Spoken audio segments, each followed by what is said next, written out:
Les doy la bienvenida al 27º evento del ciclo de homenajes de este año. Mi nombre es Guillermo Tosetti y tengo el agrado de estar moderando este homenaje, donde conversaremos sobre los hechos más importantes que rodearon la vida de Juan José Castelli. La Fundación Club de la Libertad tiene el orgullo de organizar homenajes a hechos históricos o referentes del pensamiento liberal de diversas épocas, haciendo una revisión de sus ideas y teniendo en cuenta su natalicio.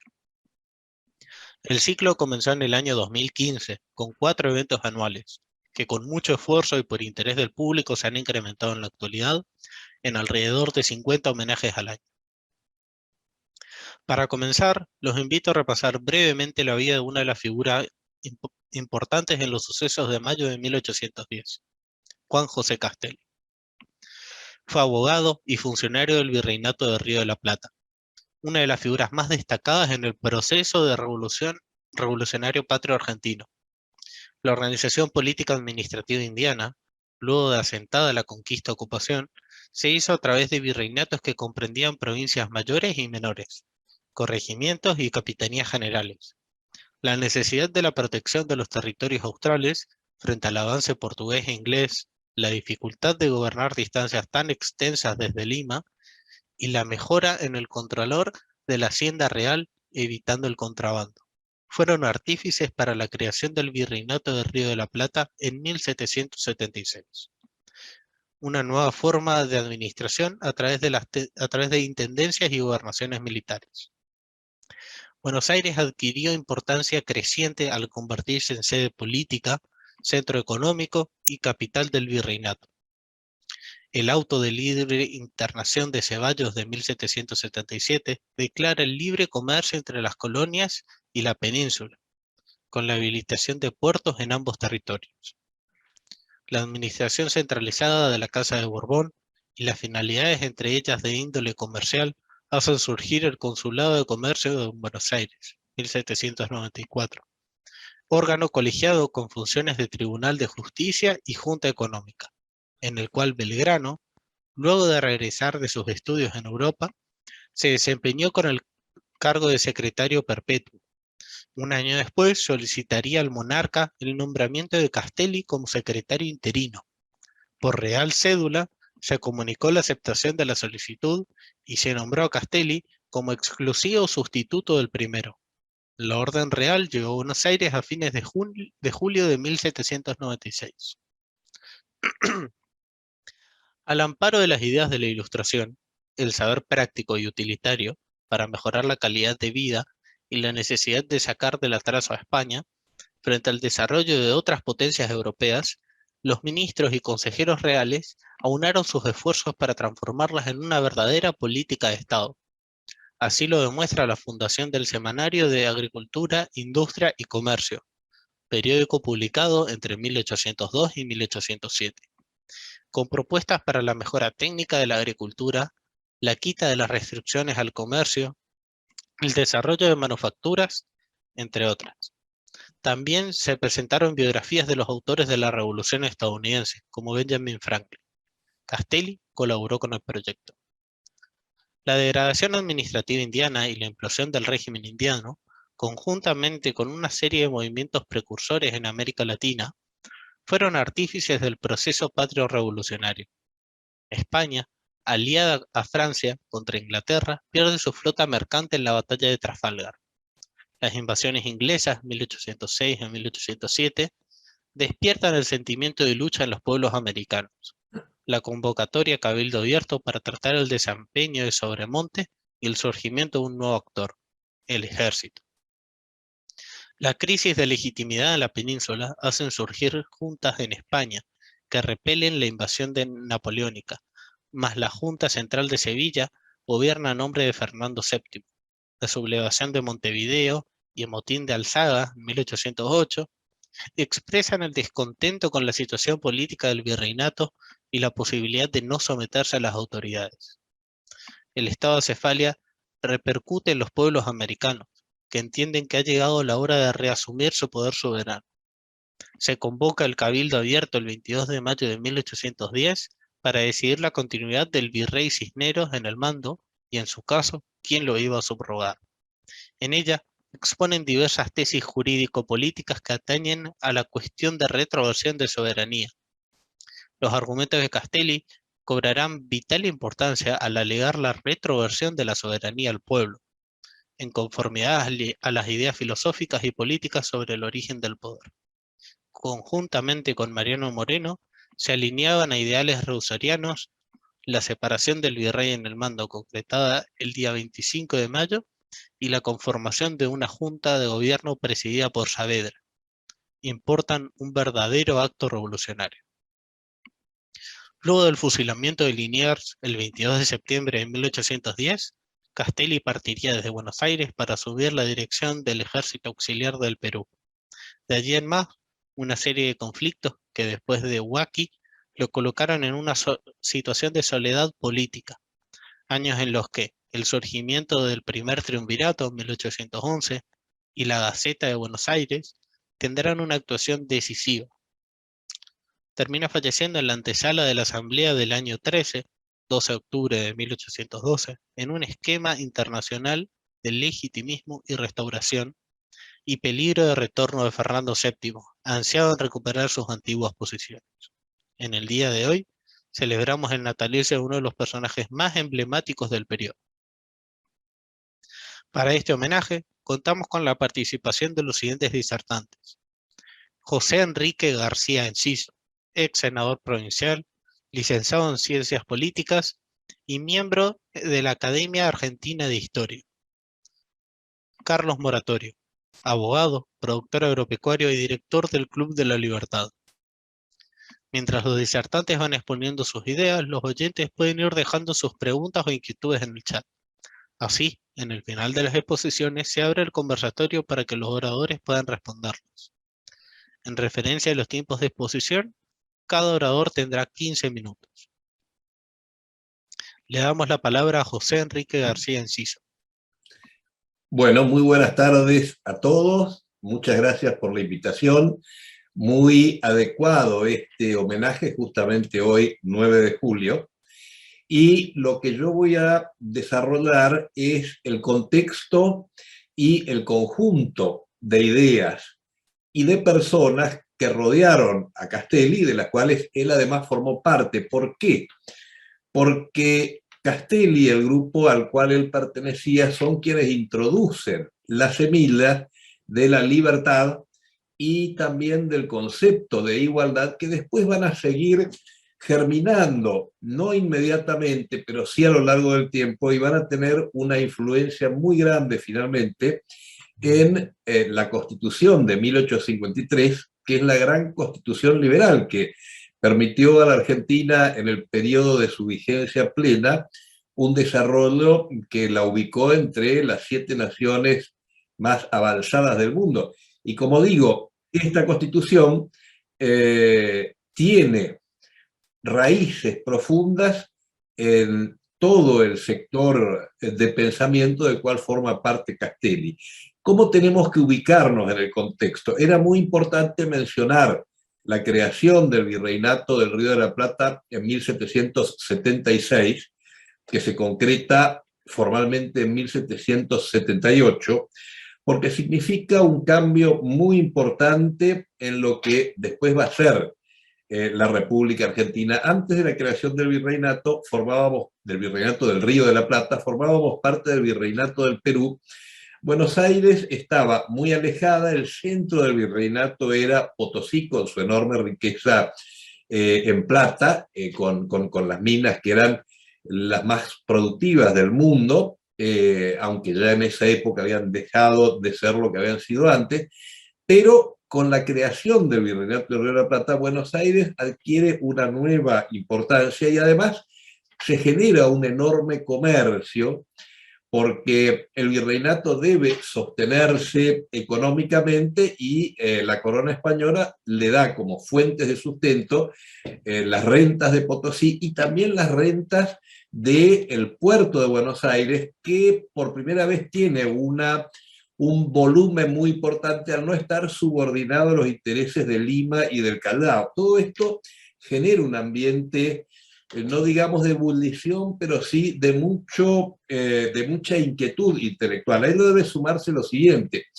Castelli y Belgrano pertenecen a un grupo de personas muy jóvenes que se identifican con la posibilidad de un cambio político que genere la idea de la emancipación. Tanto Castelli como Belgrano, que eran primos, descendían o eran hijos de comerciantes italianos que se habían radicado en Buenos Aires, pero que de alguna manera eso hacía que no se sintieran tan identificados con viejas tradiciones o bien con lo que se denominaba el monopolio español del comercio. Ustedes saben que Buenos Aires estaba dentro de un sistema que era el sistema de monopolio, se permitía el libre cambio, por así decirlo, pero solamente con navíos españoles y con representantes españoles en Buenos Aires, que a su vez estaban conectados con los comerciantes de Sevilla.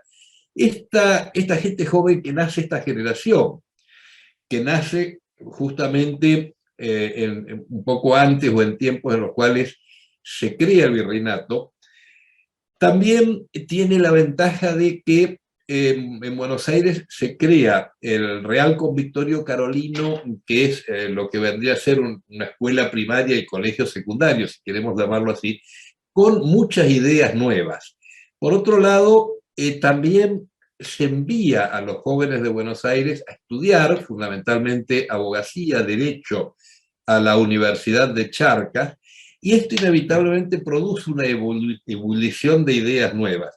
Castelli se ubica en ese marco, él va a estudiar y lo que se estudiaba principalmente en la Universidad de Charcas, o de La Plata, como le decían, eran dos teorías, fundamentalmente la teoría llamada pactista de Suárez, Mariana y Victoria, que estaba más aceptada dentro de los estudios de origen español, pero también tenían acceso a libros provenientes de Francia por la Revolución Española y también conocían muy bien la Revolución Americana, es decir, ese conjunto de ideas van abonando el terreno y van plantando las semillas para las ideas de la libertad y la igualdad esencial de los hombres, no la igualdad material, porque en ningún momento defienden una igualdad que sea derivada no del mérito, sino de cualquier otra circunstancia. Creen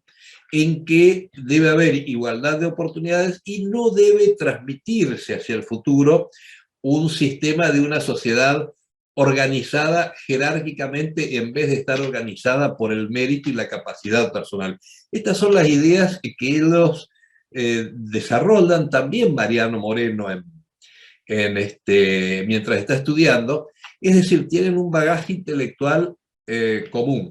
Cuando vuelven a Buenos Aires, hay un tema muy importante que hay que estudiarlo con mucho cuidado, que es el hecho de que las invasiones inglesas, por supuesto, significan una gran conmoción política, porque Buenos Aires se defiende, digamos, Buenos Aires y también el virreinato, se defienden solos, no hay un ejército que haya enviado el monarca, sino que surge un poder propio que además derrota dos veces a un ejército muy importante como era el ejército inglés, y ahí comienzan seriamente las ideas de emancipación. En 1808 se produce todo la historia importante de los contactos con Carlota Joaquina, en la cual el grupo de Castelli y de Belgrano propone que la infanta Carlota Joaquina se haga cargo de una regencia, mientras hay un grado importante de independencia de quienes son propios del lugar, de los criollos. Estas conversaciones con la infanta Carlota Joaquina, que se producen, por supuesto, cuando Napoleón invade España, son muy importantes porque ya son el germen de esa idea de la emancipación. Ustedes saben que Carlota Joaquina tiene una actitud bastante compleja, porque mientras alienta la posibilidad de su regencia, envía acá a un doctor Parroacián como su delegado, pero a su vez envía al virrey Liniers una comunicación donde dice que Parroacián está en contacto con personas que están propugnando una revolución. Es un doble juego increíble, y le toca a Castelli defender a Parroacián, por lo cual Parroacián va a quedar siempre muy agradecido a Castelli. Pero este partido de los carlotistas es un antecedente importante del partido de la emancipación y de la independencia del Río de la Plata. Curiosamente, que el partido de la independencia sea carlotista en Buenos Aires hace que se produzcan revoluciones criollas en el Alto Perú contra la posibilidad de la regencia de Carlota Joaquina. Es complejo seguir todo este proceso desde el punto de vista histórico, pero lo esencial es que tanto Moreno como Castelli, como Belgrano, y después se va a incorporar más tarde Monteagudo, parten de la idea de la independencia, parten de la idea de la igualdad esencial de los ciudadanos, y parten también de la idea de la necesidad de la emancipación política por el hecho de que justamente la tesis de Castelli es que el pueblo como tal ha delegado en el monarca, en el soberano,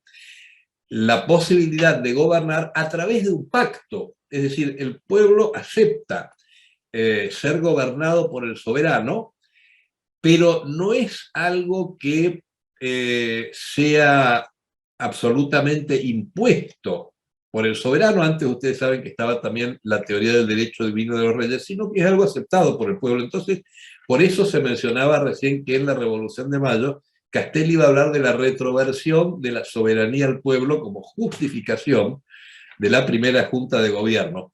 Pero siguiendo con Castelli, él, estando en Buenos Aires, tiene, ustedes saben, enorme contacto con Belgrano. Por eso Belgrano pide que sea su sucesor, o no su sucesor, sino su suplente en el consulado cada vez que él tenga algún problema personal o de salud, como de hecho los tuvo. Pero esto lo que nos demuestra es que había un partido de la emancipación y de la independencia.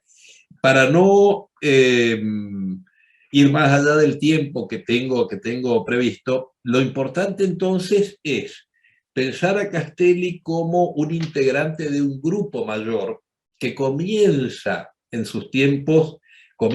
todos en sus tiempos de estudiantes a absorber y recibir las nuevas ideas que venían de la Revolución Americana, de la Revolución Francesa, y también de las fuentes que se podrían considerar liberales tradicionales españolas, Suárez, Mariano y Victoria, porque eso lo estudian ellos, y eso los marca como generación. Coinciden en ese aspecto. Ya de antes de que se produjeran las invasiones inglesas, comienzan a pensar en la emancipación. Cuando se producen las invasiones inglesas y ven el resultado, lo piensan como una posibilidad concreta.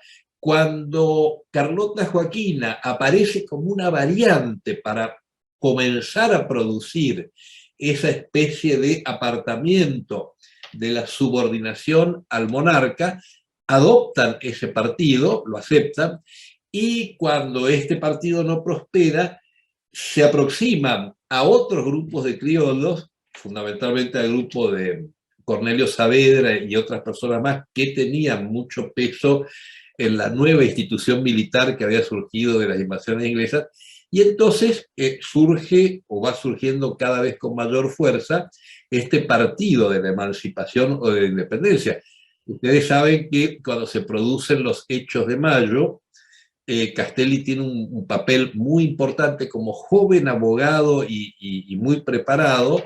Es que justamente en el Cabildo Abierto que había sido convocado el 22 de mayo, es quien explica, al contrario de lo que había dicho el obispo Luede, que la soberanía no retrovertía en el pueblo mientras estuviera el monarca vivo aunque prisionero, y si aún no estuviera el monarca, mientras hubiera un solo español nacido en tierra española que estuviera en tierra americana, la soberanía debía residir en él.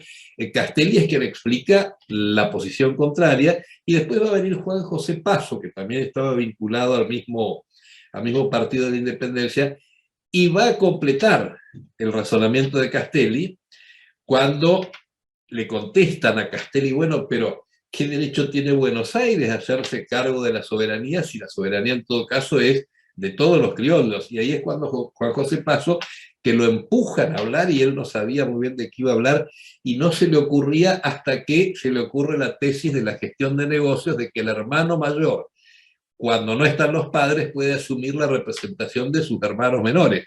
Bueno, después viene, por supuesto, la etapa en la cual Castelli es incorporado a la primera junta y a la segunda junta, en realidad, porque la junta del 25 de mayo, presidida por Saavedra, viene a ser la segunda junta porque la primera había sido rechazada, la que estaba presidida por el virrey Cisneros.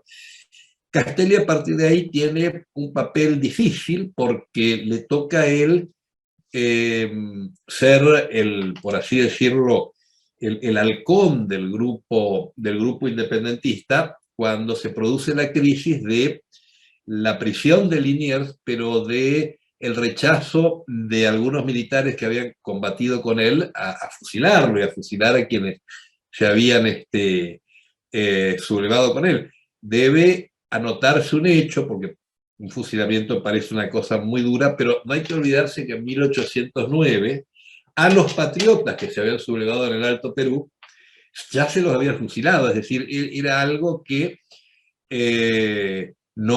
que tenía antecedentes. Entonces Castelli va al ejército del norte, le toca este tema del fusilamiento de Liniers, después le toca estar en Huaqui y él recibe instrucciones de no cruzar al territorio del Virreinato del Perú. Eso es lo que permite que sea sorprendido en Huaqui, porque había una tregua implícita que el ejército del Virrey del Perú no respeta, y se lo hace a él responsable de esa derrota de Huaqui, se lo hace venir a Buenos Aires, en Buenos Aires es juzgado sin una causa que sea verdaderamente cierta, porque el desastre de Huaqui no es una responsabilidad de Castelli individualmente, verdaderamente él siguió las instrucciones que tenía de no cruzar el territorio del Virreinato del Perú, y verdaderamente sorprendido por el comandante del ejército del Virreinato del Perú, que rompe esa tregua.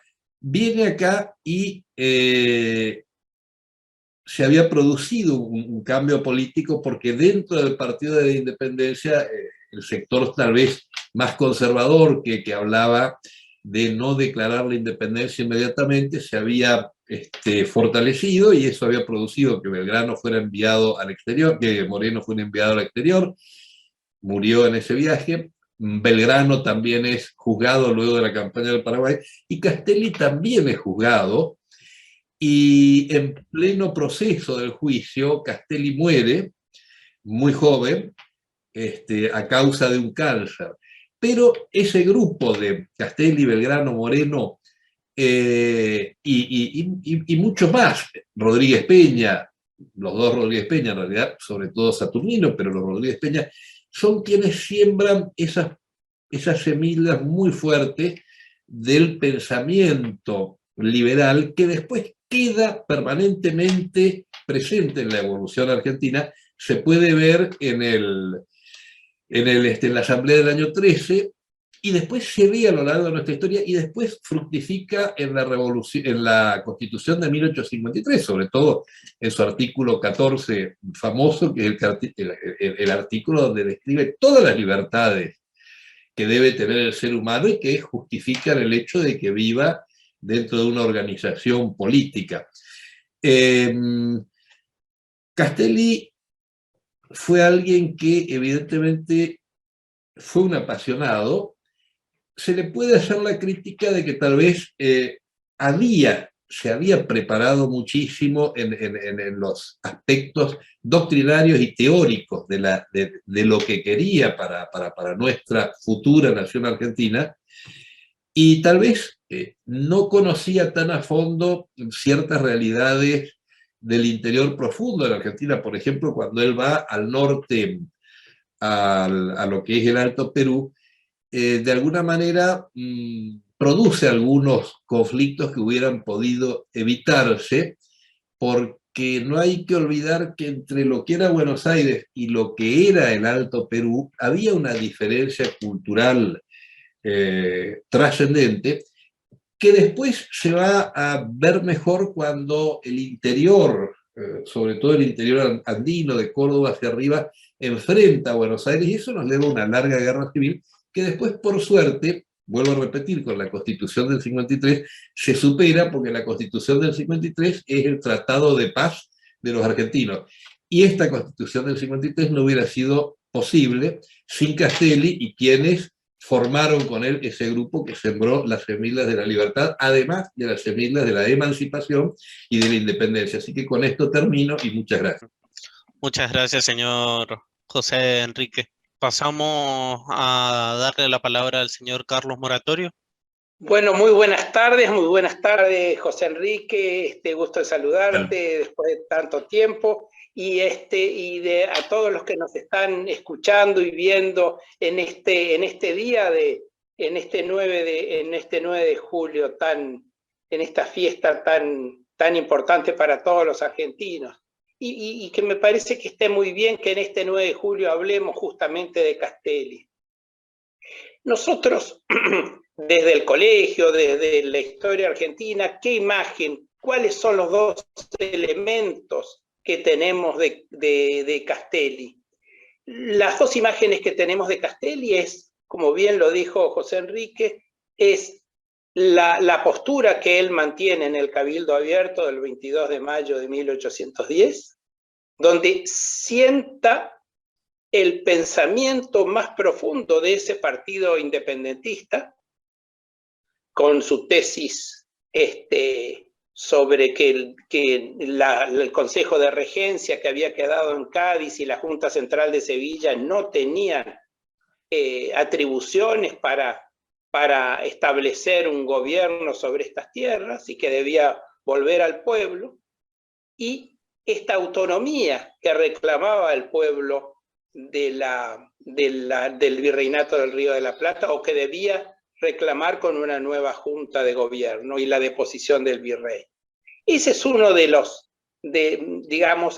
elementos que estudiamos siempre en el colegio. Y el otro elemento, que también lo citó José Enrique, que ahí hizo una descripción en muy poco tiempo, una descripción estupenda de lo que fue la vida de Castelli, la vida pública de Castelli y todo su desarrollo, tiene que ver con, de alguna manera, la difícil tarea que le toca cuando tiene que poner manos a la obra en tratar de hacer sobrevivir la nueva primera junta.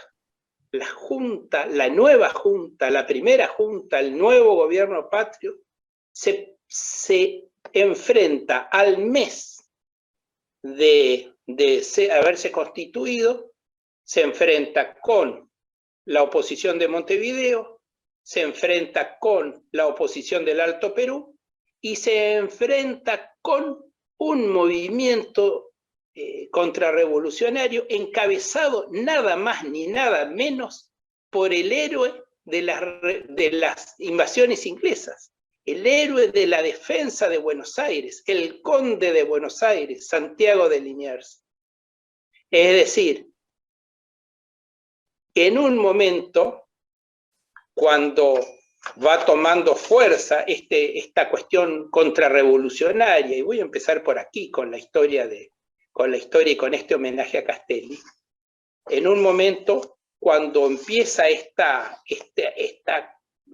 contrarrevolución al mando de un hombre tan prestigioso como era Liniers, que empieza a juntar tropas en Córdoba, esperando este apoyo del Alto Perú, y en conversaciones con Montevideo, que todavía estaba bajo el mando realista. En ese momento la Junta lo envía nada menos que a Castelli. Vamos a localizarnos en quién era Castelli políticamente en la primera Junta. Castelli en la primera Junta de Gobierno era el armador de la Junta. Es más, se dice que la Junta, los nombres de la lista, que la lista la hizo Rodríguez Peña, de la primera Junta de Gobierno, fueron todos gente adherente al pensamiento de Castelli, salvo el caso de Mateu y de Moreno.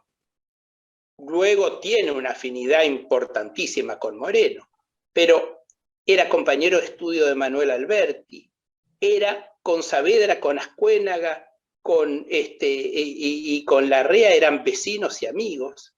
Era, como se dijo muy bien, primo de Belgrano, y trabajó junto con Belgrano, llevaba más de una década trabajando junto con Belgrano, tanto desde el punto de vista de la función como desde el punto de vista político, y era con Juan José Paso miembro del Partido Independentista. Es decir, el armador, el espíritu que congregó, que coordinó, que armó la lista que termina siendo la primera Junta, y que la lista en los hechos la hizo Rodríguez Peña, se dice que es bajo la inspiración de Castelli.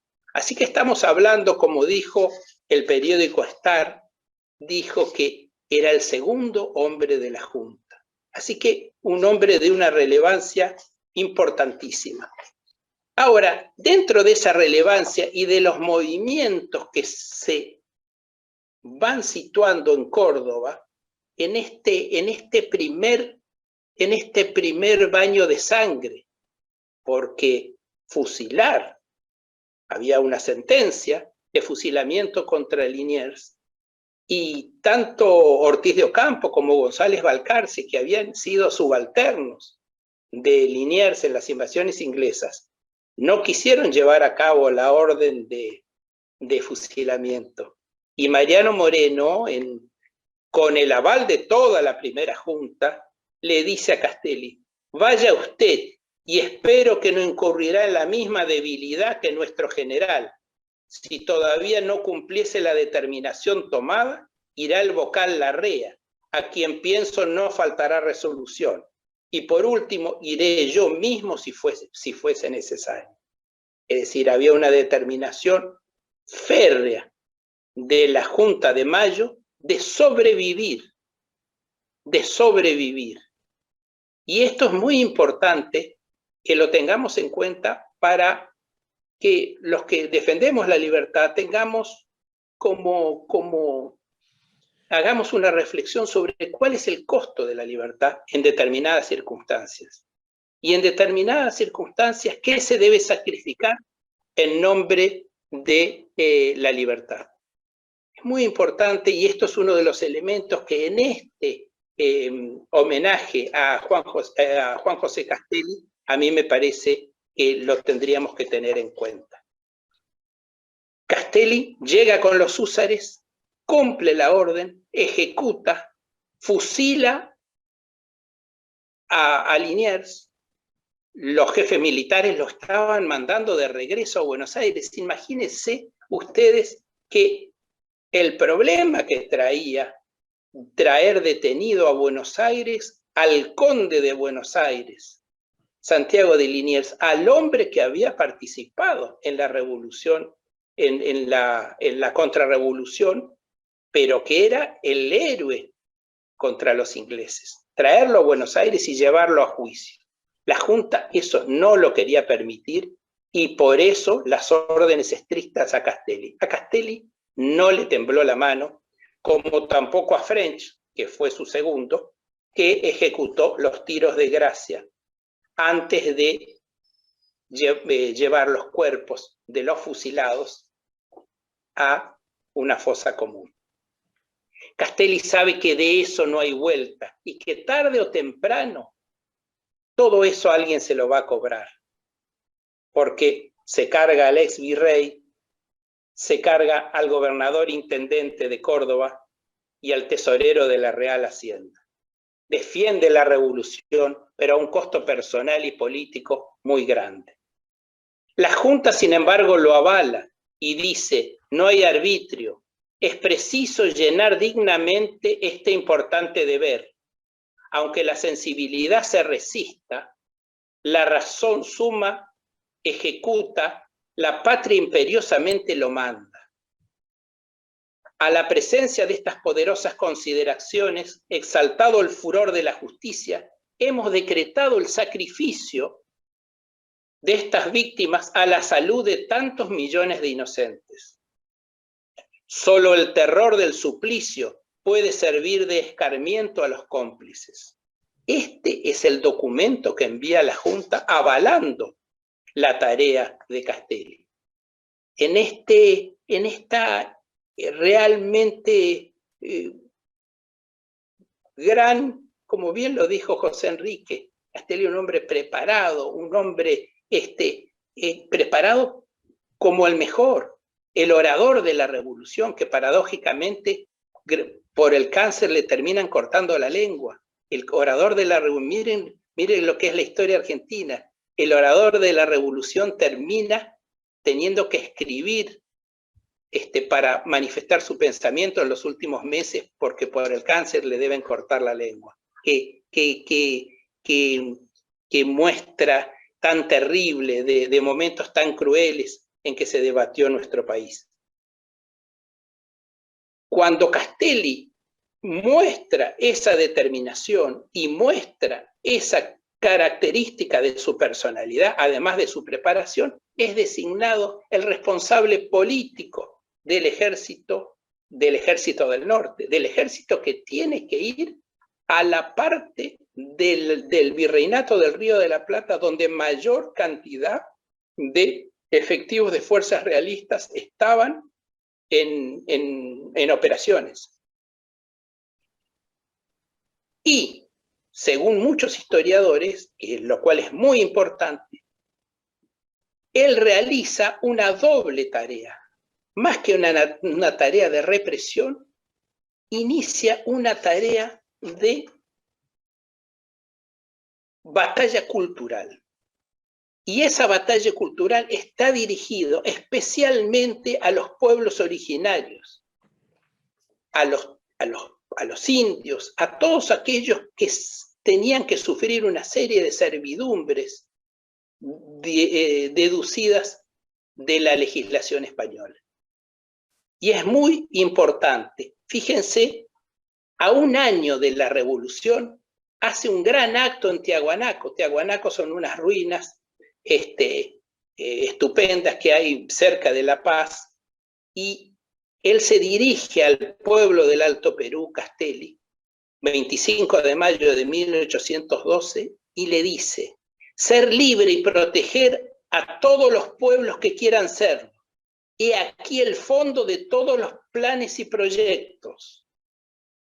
El único tributo que exige en recompensa de sus auxilios es la unidad, la fraternidad y la uniformidad de ideas y sentimientos. Es decir, está llevando el mensaje de la revolución, que él sabe que lo tiene que llevar desde el punto de vista militar, pero que también lo tiene que llevar desde el punto de vista político. Y dice: y si de ese virreinato anhelan recuperar el precioso don de la libertad y lo consiguen con nuestros esfuerzos, nunca me creeré con derecho a más de lo que he dicho. Lo juro por lo más sagrado y lo protesto como funcionario público. Es decir, él desarrolla una tarea, y todas estas cosas, ¿por qué las digo? Porque estamos nosotros en una batalla cultural. Nosotros estamos aún hoy a casi 170 años más de 170 años de nuestra Constitución Nacional, estamos todavía en esa batalla cultural, en no solamente ejercer el poder o intentar ejercer el poder, sino convencer a todos los argentinos que la mejor batalla es la batalla por la libertad y que el individuo y el ciudadano es en cuanto es libre, de acuerdo a lo que bien se caracterizó hoy en el tema del artículo 14 de nuestra Constitución Nacional. Y fíjense lo que dice en Huaki. En Huaki después se produce el gran desastre militar, a consecuencia de lo cual se pierde el Alto Perú. El Alto Perú es lo que hoy denominamos Bolivia. Y los inconvenientes y los problemas militares que se ocasionaban con motivo de las expediciones al Alto Perú son los que causaron que San Martín decidiera que era mucho más práctico, lógico, aunque pareciera tremendo, ir luego por la cordillera de los Andes a Lima, vía Chile, y no seguir en esta ida y vuelta en los conflictos con las provincias del Alto Perú, que le traían tantos inconvenientes y tantas idas y vueltas a los gobiernos revolucionarios, a los gobiernos patrios. En el manifiesto de Huaki, que es donde luego tiene el gran desastre de Huaki, que hace que se pierda el Alto Perú, dice: la muerte será la mayor recompensa de mis fatigas, dice Castelli, cuando haya visto yo expirar a todos los enemigos de la patria, porque entonces nada tendrá que desear mi corazón, y mi esperanza quedará en una eterna apatía, al ver asegurada para siempre la libertad del pueblo americano. Así que, clarito el mensaje. Nicolás Rodríguez Peña, cuando los enemigos de Castelli, de Moreno, de Belgrano y de él mismo le decían que la revolución había sido muy severa en algunos puntos, les contestaba que fuimos crueles, vaya con el cargo. Mientras tanto, hoy tienen ustedes una patria que no está en el compromiso de serlo. La salvamos como creíamos que debíamos salvarla. Hubo otros medios, nosotros no los vimos. Ni creíamos que con otros medios fuéramos capaces de hacer lo que hacemos. Arrójenos las culpas al rostro y gocen los resultados. Nosotros seremos los verdugos. Sean ustedes los hombres libres. Como el esfuerzo que hace toda una generación, todo este grupo de Mayo, para lograr de la forma que fuera posible la independencia del país. Hay una conexión muy importante. La vida de Castelli se extinguió muy pronto. En 1812 ya falleció, luego de los hechos que relató José Enrique García Enciso hoy. No llegó a coexistir con la decisiva acción de Belgrano y de San Martín con respecto al Congreso de Tucumán, que fue recién en 1816. Él murió en 1812. Pero hay un hilo conductor, que fue Bernardo de Monteagudo. Bernardo de Monteagudo fue el secretario de Castelli y luego fue el secretario de José de San Martín. Y fíjese lo que decía Monteagudo, como al hablar de Castelli como clave del proceso revolucionario. Decía Monteagudo: genio ilustre que dirigió los pasos de la primera junta y por cuyos extraordinarios esfuerzos hemos llegado al camino en que ahora nos hallamos. El camino en que ahora se hallaban ya era el camino de la independencia, el camino de la misión sanmartiniana. Muy importante esto por esta conexión de Castelli con San Martín, que fue Bernardo de Monteagudo.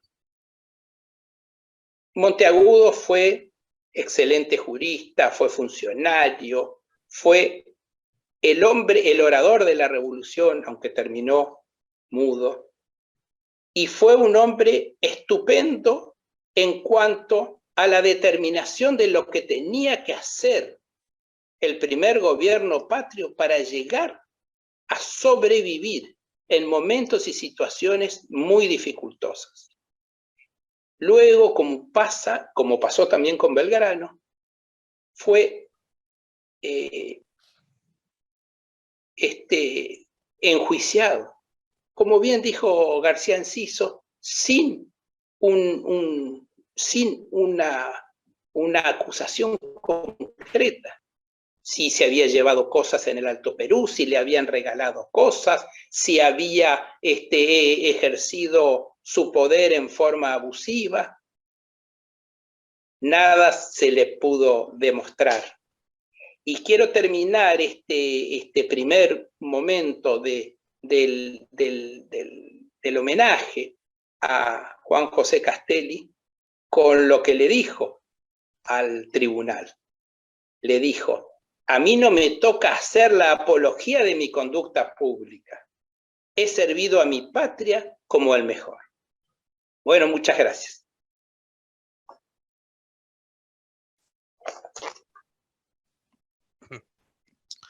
Muchas gracias, Carlos Moratorio. Empezamos entonces con leer los comentarios en el chat. Recuerden que para participar todas las preguntas deben ser realizadas de forma escrita, ya que al no ser un debate, no se abrirán los micrófonos. Dicho esto, se abre el conversatorio. Empezamos con la pregunta de Raúl Ángel Rodríguez. Dice: excelente presentación. Pregunta a los disertantes: ¿qué opinan sobre el festejo del primer aniversario de la Revolución de Mayo, 25 de mayo de 1811, promovido y realizado por el doctor Castelli en las ruinas de Tiahuanaco, imperio aborigen, y el discurso que ofreció Castelli con conceptos muy potentes y liberales? ¿Por qué se habla poco de ello?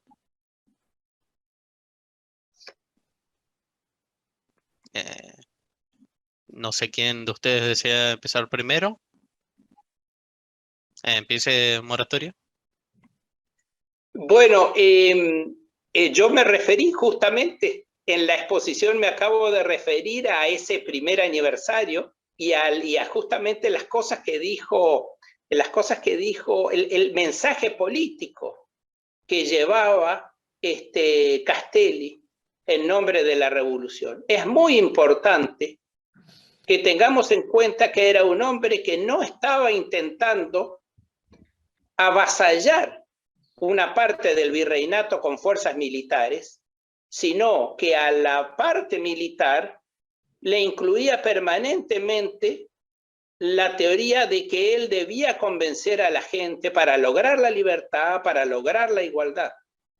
Así que creo que podrá ampliar José Enrique con mucha idoneidad este tema. Bueno, cómo no. Lo que hay que entender es que en el Alto Perú, entre 1809 y 1810, se dan varias revoluciones, inclusive una se dio el 25 de mayo de 1809. Es decir, hay un fervor revolucionario en el Alto Perú, y Castelli, de alguna manera, está hablándole a esas personas que habían protagonizado dos grandes levantamientos en el año de 1809, que habían sido duramente reprimidos por los representantes del virrey del Alto Perú.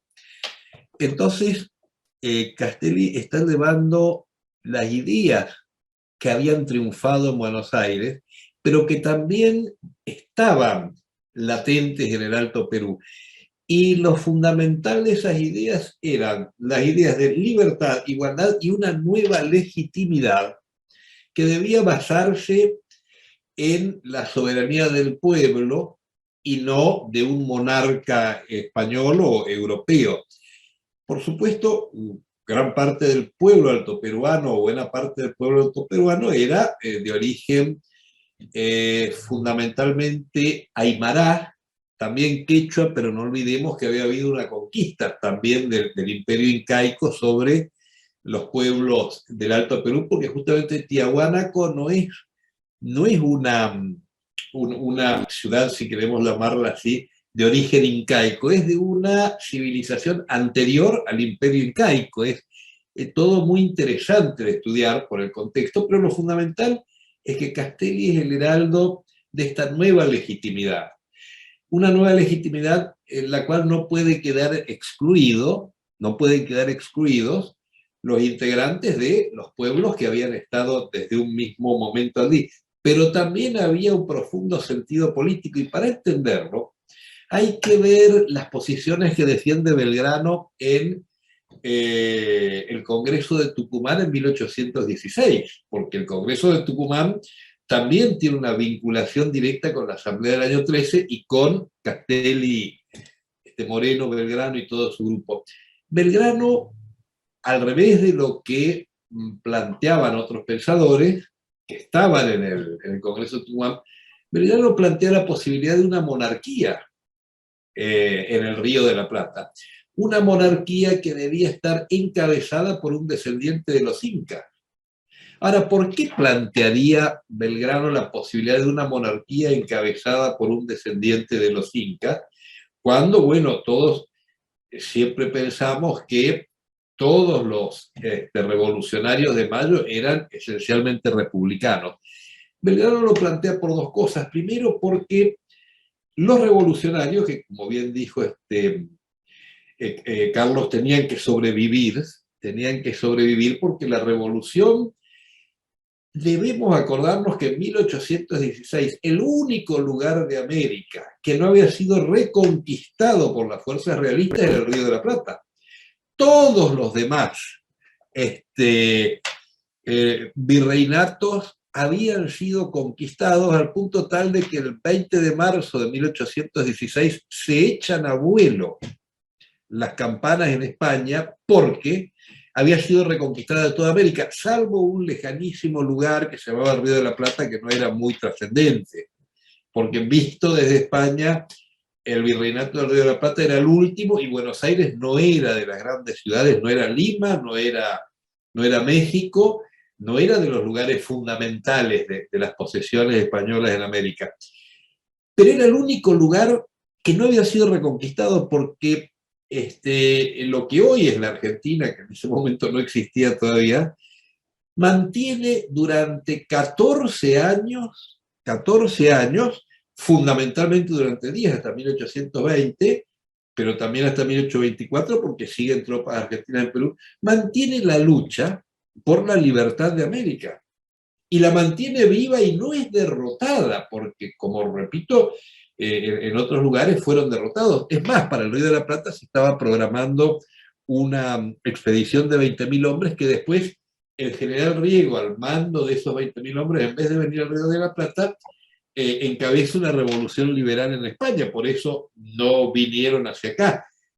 Y dentro de esa situación tan difícil, Belgrano plantea que como ha sido derrotado Napoleón, que era el gran revolucionario de la nueva legitimidad, aunque después desconcierta todo al proclamarse emperador, es decir, eso es algo que juega también mucho en la visión de los hombres de Mayo, que admiraban primeramente la retroversión de la soberanía del pueblo que se produce con la revolución francesa, pero después quedan desconcertados con este señor que se proclama emperador en nombre de esos ideales revolucionarios, cuando es derrocado Napoleón y vuelve la restauración a Europa a partir de los congresos que se realizan entre todas las naciones europeas, y se toma la decisión de defender la legitimidad monárquica. Belgrano piensa que tal vez, como no teníamos aliados, porque digamos, el Río de la Plata luchó solo y sin aliados contra España, que en un momento determinado, cuando se produce la restauración, es además toda Europa. Y estábamos solos, porque el Río de la Plata pelea solo. Y Belgrano se plantea, como no se había podido conseguir aún un reconocimiento de Inglaterra, de Gran Bretaña, que va a ser muy posterior, reconocimiento necesario para poder comprar armamentos, para poder comerciar, para poder seguir hacia adelante. Belgrano, por ejemplo, plantea la posibilidad de que sea un monarca de origen incaico quien presida una monarquía constitucional. Esto es rechazado en el Congreso de Tucumán y se opta por la República, claramente.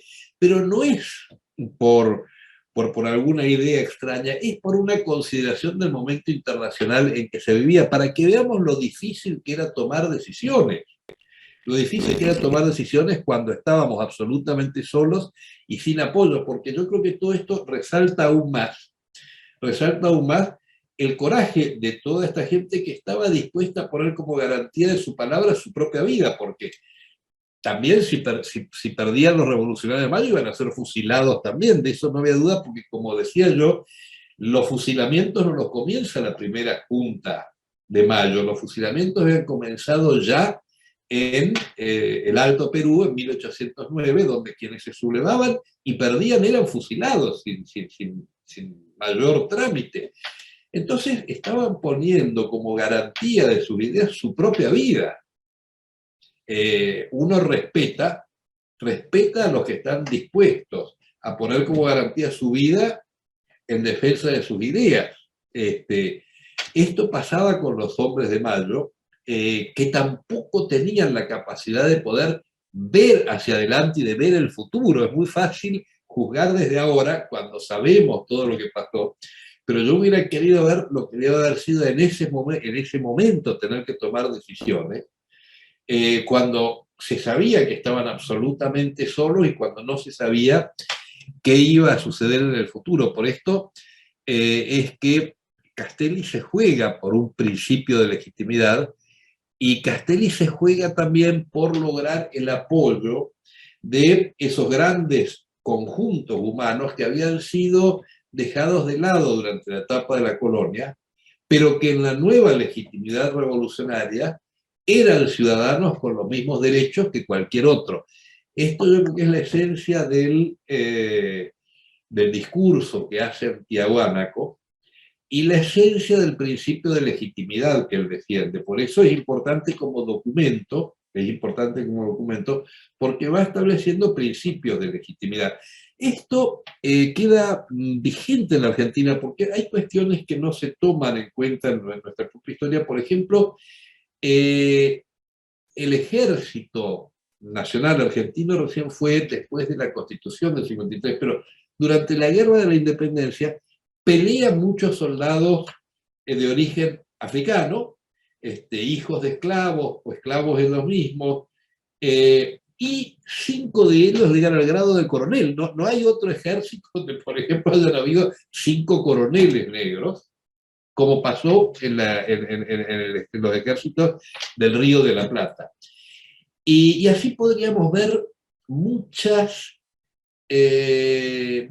más síntomas de cómo desde un primer momento se respeta tanto a quienes estaban viviendo acá, como en el caso de quechuas aymaras y no habían sido considerados, como a esclavos o hijos de esclavos. La Asamblea del año 13 decreta la libertad de vientres en nombre del principio de la libertad. Toda persona que nazca en el Río de la Plata será libre, aunque sus padres sean esclavos. Igualmente, toda persona que esté dispuesta a arriesgar su vida por la patria inmediatamente queda liberada. Y así se forman los batallones 6º y 7º de infantería que pelean muy bravamente en Maipú, por ejemplo. Todo esto muestra cómo esas ideas van penetrando y van formando parte de todo ese fundamento y basamento de lo que después va a ser nuestra evolución como nación. Por supuesto tiene opositores también y hay oposiciones ideológicas y hay oposiciones geográficas y la historia argentina es muy compleja de cómo vamos construyendo una nación. Pero estas raíces indudablemente están ahí presentes y es mérito de estos hombres.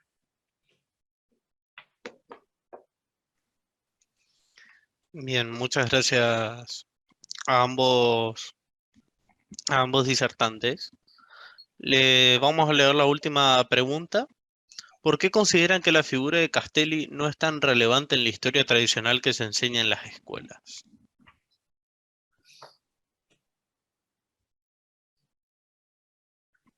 No sé quién de los dos desea Lo empezar. dejo a Carlos primero, A en Carlos. todo caso, o contesto yo como diga. Sí, que empiece Carlos. Adelante. Bueno, la primera cuestión es que vivió dentro de la libertad, digamos, dentro del gobierno autónomo, dentro del gobierno independiente, vivió muy poco tiempo. Pensemos que ni siquiera llegó a ver la Asamblea del año 13, que es un derivado indispensable de las ideas de Mayo. No llegó a verla, falleció antes. Pero todo el pensamiento de Castelli está dirigido justamente a la Asamblea del año 13, a la Declaración de la Independencia, que obviamente tampoco la pudo ver en 1816. Así que el primer elemento es la corta vida que Castelli sobrevive a la revolución, el corto tiempo que Castelli sobrevive a la revolución. Y después, de alguna manera, yo no creo que no sea tenido en cuenta Castelli. Lo que creo es que se hace especial hincapié en su postura el 22 de mayo de 1810, en el Cabildo Abierto, y no se abordan otras cuestiones que tienen que ver con su vida. Y con toda esa preparación de ese partido independentista a lo largo de toda la década de 1800 a 1810. Entonces lo que creo yo es que de alguna manera se hace una simplificación de Castelli. Y además también se hace una demonización de Castelli por algunas. Hubo que ponerse los pantalones y fue uno de los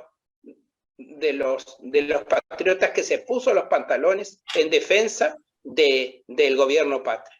Así que me parece a mí que lo que se hace es una simplificación, pero vaya si no se lo tiene en cuenta, que todos sabemos que Castelli fue el que se paró en ese Cabildo Abierto y le dijo a los españoles que ninguna junta española tenía derecho sobre el pueblo de América, y que el pueblo de América, una vez que no estaba más Fernando VII, debía volver a manejar sus destinos.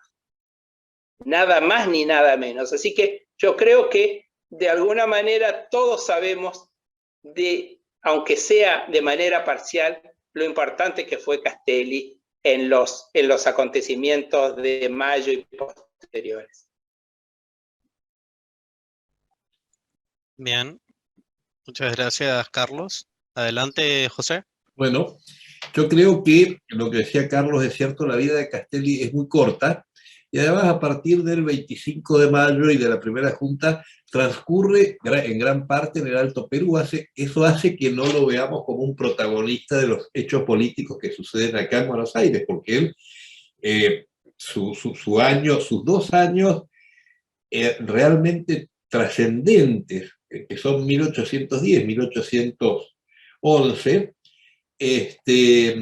transcurren lejos, se le adjudica una derrota, que no es justo el adjudicarle la derrota, y después muere joven. Y no hay que olvidar también que en la evolución que prosigue dentro de la historia argentina hay un momento en el cual todo lo que esté referido a la Junta de Mayo es cuestionado, fundamentalmente durante la etapa, por ejemplo, de Juan Manuel de Rosas. Lo que tenía que ver con la Junta de Mayo, con la Revolución de Mayo, es cuestionado. Inclusive la misma bandera de Belgrano, que era de color celeste, se cambia al azul oscuro, cerúleo. Se impone la divisa punzo, porque representaba el celeste estaba vinculado justamente a la libertad. Es decir, hay toda una cuestión cultural que es parte de la historia argentina. Después se recupera, hay historiadores, el caso de Mitre, también el de Vicente y de López son muy importantes, se recupera lo que hicieron los hombres de Mayo. Después hay otros momentos de la historia argentina en que se vuelve como a dejar de lado o ocultar. Pero lo fundamental es que nosotros, con la perspectiva del tiempo y con el respeto al contexto, porque quienes hablan de historia siempre deben tratar de respetar el contexto, no ver la historia desde su cómoda posición del presente, poniendo a tal en tal lado y a tal en tal otra, como que uno desde el presente tuviera el derecho a ordenar como quiere la historia. Eso no es así. La historia es justamente el conocimiento de hechos humanos, que es lo que hacen grande a personas que eran como nosotros, pero que tenían una fuerza, la fuerza de la convicción y del impulso. Pero yo creo que en Argentina han habido momentos en los cuales se ha quitado protagonismo a la primera junta y a la Revolución de Mayo, y han habido momentos en los cuales se han destacado. Por eso para mí era importante resaltar el hecho de que nuestra gran Constitución de 1853, que es la Constitución que permitió finalmente el surgimiento de una nación argentina integrada, esa Constitución le debe mucho a los hombres de Mayo y mucho a Castelli, aunque muchas personas que han criticado la Constitución del 53 en función de otra ideología lo quieran negar. Yo creo que no se puede negar esa influencia positiva, y por eso el porqué de un homenaje. Bien. Ahora que hemos concluido tanto las ponencias de nuestros oradores invitados y cerrado ya el debate con nuestros asistentes, la Fundación reconoce y agradece el esfuerzo, tiempo y participación a José Enrique García Enciso y a Carlos Moratorio. Damos por finalizado un nuevo evento y los invitamos al próximo homenaje, donde se conversará sobre el político, militar y estadista argentino que se desempeñó 2 veces como presidente de la Nación Argentina, Julio Argentino Roca, el día sábado 16 de julio por esta misma plataforma a las 18 horas. Muchas gracias. Gracias.